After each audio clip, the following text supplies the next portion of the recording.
जिद्द, चिकाटी ह्या गोष्टी मोठं होत असताना, नवनवीन गोष्टी करत असताना आपल्याला नक्कीच तिथे लागतात. The young seagull was not confident about the abilities of his wing. आपले पंख आपल्याला उंच भरारी घ्यायला मदत करतील. तुम्हाला नक्की क्लू मिळाला असेल की कुठलीही कृती करत असताना नक्कीच आपल्यामध्ये धाडस, साहस आणि पूर्ण विश्वास स्वतःवरचा जो आहे तो असला पाहिजे. नॉलेज विथ मेंटल ॲबिलिटी याचा उपयोग आपण इथे केलेला बघा. नॉलेज विथ ज्ञान जे आहे, जेवढं नवनवीन गोष्टी आपण शिकतो त्याने आपलं मेंटल ॲबिलिटी काय होत असते तर त्याला आपल्या बुद्धीला धार लागत असते. पॅसेजवर देखील प्रश्न विचारलेले असतात, त्यावेळी आधी पॅसेज पूर्ण वाचायचा, तो समजून घ्यायचा आणि त्यानंतर पॅसेज खालच्या प्रश्नांची उत्तरं देण्याचा प्रयत्न करायचा. Welcome all of you. Eklavya बॅचमध्ये आपण जसजसं पुढे जात आहोत आणि नवनवीन धडे आपण शिकत आहोत तसं मला वाटतं तुमचा कॉन्फिडन्स बिल्टअप व्हायला तुम्हाला नक्कीच मदत होत आहे. त्यामुळे इंग्लिश भाषेवरील तुमची कमांड असेल किंवा त्याचं प्रभुत्व असेल हे तुमचं खूप चांगल्या प्रकारे अपग्रेड होत असणार आहे आणि एकलव्यासारखे तुम्ही देखील कुठेतरी खूप चांगल्या प्रकारे विकसित होताना दिसत असणार आहेत. मागच्या व्हिडिओमध्ये आपण हिज फर्स्ट फ्लाईट हा धडा खूप चांगल्या प्रकारे समजून घेतला. जिद्द, चिकाटी ह्या गोष्टी मोठं होत असताना, नवनवीन गोष्टी करत असताना आपल्याला नक्कीच तिथे लागतात आणि चिकाटीच्या जोरावरच आपण खूप काही करू शकतो. हे आपल्याला या चिमुरड्या पक्षाने, सीगलने आपल्याला दाखवून दिलेलं आहे. चला तर मग आता या धड्याला आपण प्रश्नोत्तरांच्या माध्यमातून अधिक चांगल्या प्रकारे समजून घ्यायचा प्रयत्न करूया. हिज फर्स्ट फ्लाईट इंग्लिश वर्कशीटकडे आपण वळणार आहोत. सर्वांनी पुस्तकं समोर ओपन करून ठेवायची आहेत आणि नक्कीच तुमच्या हातामध्ये तुमचं टूल म्हणजे पेन किंवा पेन्सिल हे असलं पाहिजे. जी काही उत्तरं असतील ते तुम्ही नोट डाऊन करायचा प्रयत्न करा किंवा त्याच्याबरोबर दिल्या जाणाऱ्या क्लुप्त्या असतील, नवीन काही शब्द संग्रह असेल, पॉइंट्स असतील, हे नोट डाऊन करायचा देखील तुम्ही तिथे प्रयत्न करायचा आहे. बघा तर मग पहिला प्रश्न आहे, state whether the following statements are true or false. पहिला प्रश्न आहे, The young seagull was not confident about the abilities of his wing. काय वाटतं तुम्हाला? आपल्या पंखांच्या बाबतीत आपल्या पंखांमध्ये बळ आहे किंवा नाही आहे, किंवा आपण उडायला सुरुवात केल्यानंतर पंख आपल्याला मदत करतील किंवा नाही करतील याबाबत थोडंसं जरा साशंक असलेला हा सीगल होता का? तर येस, इट इज ट्रू. बरोबर आहे अगदी. आणि त्यामुळेच तो आपल्या बहीण भावंडांबरोबर पहिल्या दिवशी उड्डाण करू शकला नव्हता. Next, the young seagull's parents guided and improved his siblings in the art of flying. काय वाटतं तुम्हाला? गाईड केलं त्यांनी? येस येस, अगदी बरोबर. पॅरेंट्सने त्याचे जे 2 भाऊ आणि एक बहीण होती यांना नक्कीच तिथे उड्डाणासाठी मदत केलेली होती. ट्रू, अगदी बरोबर उत्तरं देत आहात आणि नक्कीच तुम्ही व्हिडिओ पूर्णतः पाहिलेला आहे, त्यामुळेच तुम्हाला ही उत्तरं अगदी सहजरित्या तिथे समजत पण आहेत प्रश्न आणि उत्तरही सहजरित्या सांगता येत आहेत. खूप छान. वेन द सी बघा, when the young seagull presented to be falling asleep his parents noticed him. काय वाटतं? फॉलिंग अस्लीप आहे ना, तो पुढे आला होता मध्येच 24 तास झाल्यानंतर थोडंसं भुकेने व्याकुळ झालेला तो ऍक्टिंग मध्ये उतरला होता आणि त्यावेळी तो त्या एजवरती येऊन थोडंसं पाय आत दुमडून अगदी पेंगाळल्यासारखं म्हणजे झोपेच्या अवस्थेत आहे असं करत होता. तर काय वाटतं त्यावेळी त्याचे पॅरेंट्स आले होते? लक्ष दिलं होतं त्याच्याकडे? नाही. Yes, so this statement is false. Flying across the young seagull, the mother dropped a piece of fish into his beak. बघा की जेव्हा तो पक्षी सीगल जो आहे, बेबी सीगल जे आहे, ते अगदीच दयनीय अवस्थेमध्ये तिथे बसलेलं असताना त्या कपारीमध्ये त्याची आई त्याला मदतीसाठी धावून आली आणि धावून आल्यानंतर त्यांचं पुढचं वाक्य आहे की शी ड्रॉप्ड म्हणजे काय रे? की तिने दिला, देऊ केला, a piece of fish into his beak. Sorry, देऊ केला नाही, दिला असं प्रत्यक्षात त्यांना म्हणायचं आहे. काय वाटतं तुम्हाला? This is true statement? नाही, अगदी बरोबर. This statement is false. Okay, will move ahead. Next is second question. Complete the following statements. खाली दिलेली जी वाक्य आहेत ती आपल्याला पूर्णत्वास न्यायची आहेत, पूर्ण करायची आहेत. कम्प्लीट. फर्स्ट आहे, the seagull was afraid to fly. है ना, घाबरला होता ना तो seagull. Why he was afraid? Because म्हटलेलं आहे म्हणजे व्हायचा प्रश्न आहे हा. Why he was afraid? Because he felt that his wings would never support him. कारण त्याला विश्वास नव्हता की आपले पंख आपल्याला उंच भरारी घ्यायला मदत करतील. So he was confused and bit afraid also. Second आहे बघा, the young birds are afraid to make their first flight because, हे ना, तो यंग पक्षी जो होता, लहान पिलू जे होतं सीगलचं, ते घाबरलं होतं. का घाबरलं होतं? Because they failed to muster up courage. कारण त्यावेळेला अशी स्थिती असते की थोडीशी ती घाबरलेली असतात. आपल्या पंखात बळ आहे किंवा नाही असेल तरी त्याच्यावर त्यांचा पूर्ण विश्वास नसतो आणि ह्या भीतीमुळे आणि विश्वास नसण्यामुळे हे जे यंग सीगल्स आहेत ते उड्डाण घेऊ शकत नाहीत. नेक्स्ट म्हणजे इथे तुम्हाला नक्की क्लू मिळाला असेल की कुठलीही कृती करत असताना नक्कीच आपल्यामध्ये धाडस, साहस आणि पूर्ण विश्वास स्वतःवरचा जो आहे तो असला पाहिजे. किती सुंदर आहे बघा, मोटिवेशनल असा हा चॅप्टर होता आपल्यासाठी. Human beings find it difficult to face great challenges because, है की नाही. आता इथे पक्ष्यांवरून त्यांनी हळूहळू तुमचा माइंडसेट हा तुमच्याकडेच वळवलेला आहे की बऱ्याचदा ह्युमन बिंग देखील फेस करायला, म्हणजे काही चॅलेंजेस आले तर ते फेस करायला त्यांना थोडंसं डिफिकल्ट वाटतं. का रे डिफिकल्ट वाटतं? Because they may not be prepared to face challenges. होतं ना असं, जेव्हा आपलं प्रिपरेशन नसतं, तयारी नसते की नाही, अचानक पेपर घेतोय, परीक्षा घेतोय असं सांगितलं तर आपण थोडेसे घाबरतो. तर तो एक असतो preparation. Not prepared to face the challenges, also not confirm and do not have courage to faces, है की नाही. करेज हा सगळ्यात मोठा घटक आहे बघा. आणि कॉन्फिडन्स, मी मगाशी जसं म्हटलं की विश्वास हा घटक फार महत्वाचा आहे. आणि या दोन गोष्टी जर लॅकिंग असल्या तर आपल्याला जी कृती करायची आहे ती परफॉर्म करायला अवघड जातं जास्त, किंवा एक भीतीने आपण थोडंसं झेंजारून जातो. नेक्स्ट आहे पुढचा तिसरा प्रश्न बघा, सर्वांनी नोट डाऊन करायचं आहे की नाही. व्हिडिओज मध्ये असल्यामुळे थोडासा स्पीड वाटेल तुम्हाला, पण सगळ्या गोष्टी रेकॉर्डेड असल्यामुळे तुमच्या हातामध्ये असणार आहेत आणि हातामध्ये असल्यामुळे सहज तुम्ही पुढे मागे करून त्या पुन्हा पुन्हा रिपीटेडली बघू शकता आणि जाणीवेतून समजून घेऊ शकता. बघा तिसरा प्रश्न आहे, read the following words carefully and make meaningful sentences of your own and write in your notebook. तुम्ही जे शब्द वोकॅबलरी इथे प्रोव्हाइड केलेली आहे, पुस्तकातलीच ही वोकॅबलरी आहे, याच्याशी रिलेटेड मिनिंगफुल सेंटेन्सेस आपल्याला फ्रेम करायचे आहेत. बघा पहिला शब्द जो दिलेला आहे आपल्याला तो आहे प्लेंटिली. प्लेंटिली म्हणजे प्लेनफुली आपण म्हणतो ना तशा पद्धतीने. मग एक वेदनेने विव्हळणं वगैरे ह्या फोजमध्ये जर आपण गेलो तर त्याचा वाक्यात उपयोग कसा होईल? A little girl was singing a sorrowful melody plaintively. कशा पद्धतीने ती गात होती? तर थोडंसं मेलोडी, सॉरोफुल मेलोडी होतं की ज्यामध्ये दुःख होतं.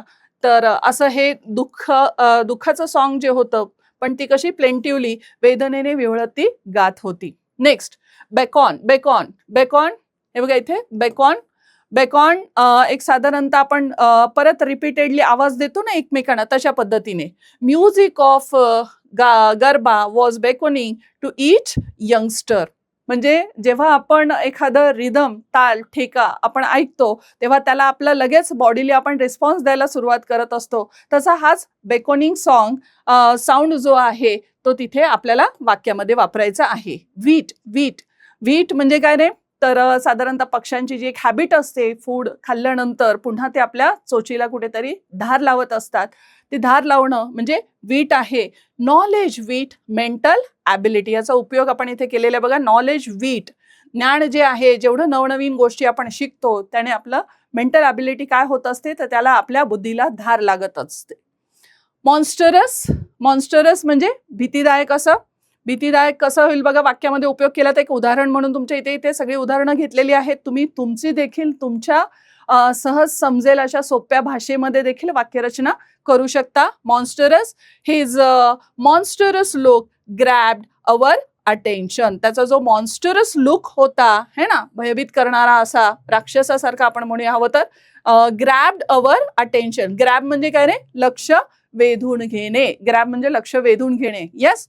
नेक्स्ट इज कर्वेटिंग म्हणजे पक्षी उडत असताना नाही का, एक वेगवेगळ्या पद्धतीने एक पंख थांबवून दुसऱ्या पंखाने भरारी घेणं, दुसरा पंख थांबवून पुन्हा पहिल्या पंखाने भरारी घेणं, कर्वेटिंग. मग त्याला आपण कशा पद्धतीने म्हणू शकतो तर द यंग हॉर्सेस वर कर्वेटिंग ऑन ग्रीन ग्रास, है ना. नवीन जी निपजलेली घोड्याची जी पिल्लं आपण ज्याला म्हणतो, है की नाही रे, यंग हॉर्सेस व कवेटिंग, त्यांनी जे आनंदाने बागडणं, पण हा सहज अगदी तुम्ही म्हणू शकता आनंदाने बागडणं देखील म्हणू शकता, आणि तो बागडणं जो काही प्रकार आहे तो इथे आपण वाक्यामध्ये वापरलेला आहे. सॉर, सॉर भरारी घेणे, सॉर उंच भरारी घेणे, है की नाही.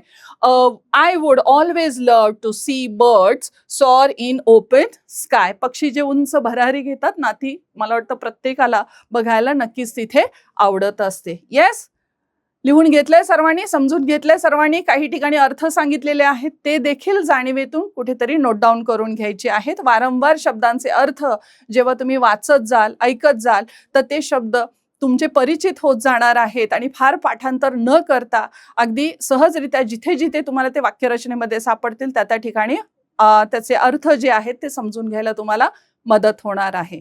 Move next. Fourth question. Yes. Read the following words carefully and fill in the blanks by choosing appropriate word given in bracket. Okay, here are some words provided in the bracket. First we will try to understand the meanings of these words. म्हणजे हे जे शब्द दिलेले आहेत ह्या शब्दांचे अर्थ आधी समजून घ्यायचे. कधी पण डायरेक्ट उत्तरं लिहायला, सोडवायला, प्रश्नांची उत्तरं लगेच लिहायला सुरुवात करायची नाही. सगळ्यात आधी जे काही डेटा प्रोव्हाइडेड आहे तो आधी समजून घ्यायचा. म्हणजे आता इथे काही शब्द दिलेले आहेत, आधी शब्द समजून घेऊ आणि त्यावर आधारित दिलेल्या वाक्यरचनेमध्ये कुठे उपयोग करता येईल तो आपण जाणीवेतून करू. अशाच पद्धतीने पॅसेजवर देखील प्रश्न विचारलेले असतात, त्यावेळी आधी पॅसेज पूर्ण वाचायचा, तो समजून घ्यायचा आणि त्यानंतर पॅसेज खालच्या प्रश्नांची उत्तरं देण्याचा प्रयत्न करायचा. बघा, पहिला शब्द आहे अफ्रेड. अफ्रेड तुम्हाला माहितच आहे. अफ्रेड म्हणजे काय रे? भीती वाटणे. प्लंग, प्लंग इनटू म्हणजे च्यामध्ये आत गहण्याच्यामध्ये घुसणे असं म्हणूया आपण पाहिजे तर. अपियर्ड, अपियर्ड म्हणजे दिसू लागणे, है ना, दिसू लागणे. श्रायली हे कर्कश, बऱ्याच वेळा तो हा शब्द धड्यामध्ये आलेला आहे. श्रायली कर्कश आवाजामध्ये ओरडणे आहे. स्कीम, स्कीम, स्कीम हा शब्द मला वाटतं तिथे लाटेवरती, पाण्यावरती तो हे करत होता, काय म्हणूया, उड्डाण घेत होता, है की नाही. मग त्याच्यासाठी स्कीमिंग हा शब्द तिथे वापरलेला आहे. डिवोर, डिवोर म्हणजे काय रे? तुम्हाला आठवत असेल पहिल्या पॅसेजमध्ये त्याच्या भावंडांनी जेव्हा फिशिंग केलं, है की नाही, पहिली शिकार त्यांना मिळाली तर ती त्यांनी गिळंकृत केली असं म्हणताना हा शब्द आला होता. म्हणजे डिवोर या शब्दाचा अर्थ काय? गिळंकृत करणे. येस, असाही आपण अर्थ तिथे फाइंड आउट करू शकतो. कावर्डिक, कावर्डिक म्हणजे भित्रा, भित्रा. लिहून घ्या अर्थ सर्वांनी. कावर्डिक म्हणजे भित्रा. बघा तर मग चला आपण आता वाक्य रचनेला सुरुवात करूया. Arun is full of dash. Arun कसा वाटतोय रे? तर कावर्डिक वाटतो. आता इथे उत्तरं सगळी फिलअप केलेली आहेत त्यामुळे सहज तुम्हाला ती कळून जातील मिळत असल्यामुळे. पण बऱ्याचदा ज्या वेळेला तुम्ही कन्फ्युज होता की याचं उत्तर हे कावर्डिक इथे वापरूया की कावर्डिक इथे वापरूया, हे जर कन्फ्युजन होत असेल तर आधी काय करायचं, यामध्ये ठोस ज्याची उत्तरं तुम्हाला कॉन्फिडन्स आहे की हे याचंच उत्तर असू शकतं त्यावेळेला ती आधी फिलअप करून घ्यायची आणि जी मग जाणीवेतून ऑप्शन कमी झाल्यामुळे मग मॅच करायला आपल्याला थोडंसं सोपं होतं. अशा पद्धतीने थोडंसं तुम्ही प्रयोग करू शकता. बी बघा. The violin played very dash. कशा पद्धतीने आता आवाजाला आपण मॅच केलं तर श्रायली आपण म्हणू शकतो. रवी सेड. नेक्स्ट क्वेश्चन बघा. C. Ravi said are you really dash of the dark. आता डार्क आहे, मग डार्कशी संबंधित काय रे? भीती हा शब्द असतो बऱ्याचदा अंधाराशी संबंधित, मग अफ्रेड हा शब्द बरोबर त्या वाक्याला पूर्णत्व देत आहे. डी ऑप्शन बघा. The whole village plunge into darkness. Darkness अंधारामध्ये पूर्णतः ते बुडालेलं होतं. अशा पद्धतीने तो प्लंग म्हणजे च्यामध्ये आत पूर्ण बुडालेले असणे हा शब्द इथे डार्कनेसला अंधाराला मॅच होतो. नेक्स्ट इज ई बघा बरं. The lions devoured their prey hungrily. खाण्याशी संबंधित आहे त्यामुळे डिवोर्ड हा शब्द म्हणजे गिळंकृत करणे, संपवणे, अधशापणे खाणे हे बरोबर तिथे मॅच होताना आपल्याला दिसत आहे. एफ बघा बरं. एफ काय लिहिलेले आहे? माझ्याबरोबर तुम्ही पण वाचन करायचं आहे. हा, जेव्हा तुम्ही पुटपुटता त्या शब्द जे आहेत त्याचे संकेत जे आहेत ते तुमच्या ब्रेनला जातात आणि मग त्यातूनच तुम्हाला त्या इंग्लिशचं नॉलेज जे आहे किंवा त्याची ॲक्सेप्टन्सी जी आहे भाषेची ती कुठे चांगल्या प्रकारे व्हायला मदत होत असते. त्यामुळे मी वाचते तर माझ्याबरोबर तुम्ही देखील वाचायचा प्रयत्न करायचा आहे. Yes. Next is F is he dash through the report. He schemed through the report.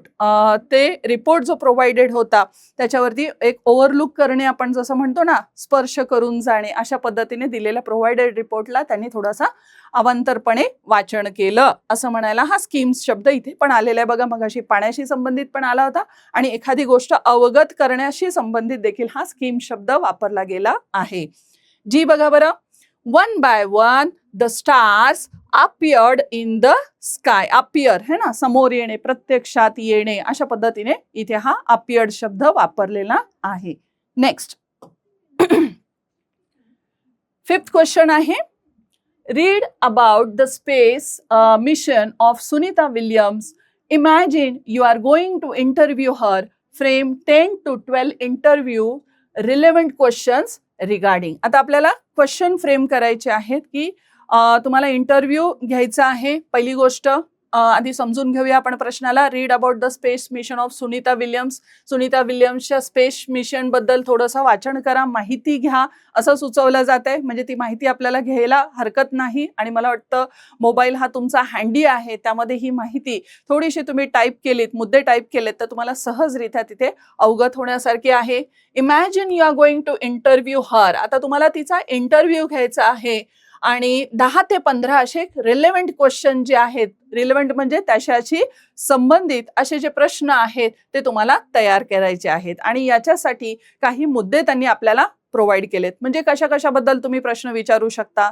जर समजा असे काय म्हणूया आपण, एक साधारणतः ज्यांनी आयुष्यामध्ये उंच असे काही शिखर गाठलेलं आहे, यशस्वी झालेल्या अशा व्यक्तींबद्दल जाणीवेतून माहिती घ्यायची असेल तर अगदी सगळं त्यांच्या बॅकग्राऊंडला जाऊन आपल्याला सगळी माहिती कलेक्ट करावी लागते. मग अशी माहिती कलेक्ट करत असताना कुठल्या मुद्द्यांचा आधार घ्यायचा आहे, तर for example her early life training, म्हणजे आधी या क्षेत्रात येण्यापूर्वी त्यांनी या क्षेत्राची निवड कशी केली, ते या क्षेत्राची निवड केल्यानंतर त्यांचा जीवन प्रवास कसा होता, त्याच्यानंतर त्याच्यामध्ये ट्रेनिंग वगैरे इतर सगळी जी गोष्टी आहेत त्याच्याशी संबंधित ह्या कशा त्यांना मिळाल्या, हा प्रश्नसंच आपल्याला तिथे बनवावा लागणार आहे. त्याच्यानंतर अबाउट हर एज्युकेशन, त्यांच्या शिक्षणाबद्दल आपण माहिती घेऊ शकता की स्पेसमध्ये एंटर होण्यापूर्वी, त्या क्षेत्रामध्ये एंटर होण्यापूर्वी तुम्ही एज्युकेशनची कुठली स्ट्रीम निवडली होती आणि त्याची माहिती कुठून घेतली होती, अशा पद्धतीने आपण तिथे रिलेटेड टू एज्युकेशन माहिती घेऊ शकतो. तिसरा मुद्दा बघा बरं, अजून काय विचारू शकतो आपण, regarding her actual flight in to space. जेव्हा तो पहिली जे त्यांनी उड्डाण केलेलं होतं, कारण शिकणं हे बेसवर होत असतं आणि बऱ्याचदा फर्स्ट फ्लाईट जेव्हा घेतली जाते तेव्हा त्यांचा एक्सपिरियन्स कसा होता, त्यांच्या भावना कशा होत्या, फिलिंग्स कशा होत्या, याच्याबद्दल तुम्ही प्रश्न विचारू शकता. फ्युचर प्लॅन्स, आता या क्षेत्रात आहेतच आणि एवढं उंच शिखर त्यांनी गाठलेलं आहे, त्या यशस्वी झालेले आहेत, तर मग आता येणाऱ्या भविष्यामध्ये त्यांनी काय काय प्लॅनिंग केलेले आहेत याची माहिती आपल्याला घ्यायची आहे आणि तशा पद्धतीने क्वेश्चन्स आपल्याला फ्रेम करायचे आहेत. Then her message to viewers, आणि आता आणायचे तुम्ही विद्यार्थी समोर असणार आहात तर तुम्हा विद्यार्थ्यांसाठी किंवा तुमच्या वयोगटातल्या तरुण पिढीसाठी त्यांना काय मेसेज द्यायचा आहे, कारण हा इंटरव्ह्यू सर्वांकडून पाहिला जाणार आहे. मग तसा प्रश्न देखील आपल्याला तिथे विचारता येऊ शकतो. फॉर एक्झाम्पल बघा बरं, her early life training about her family.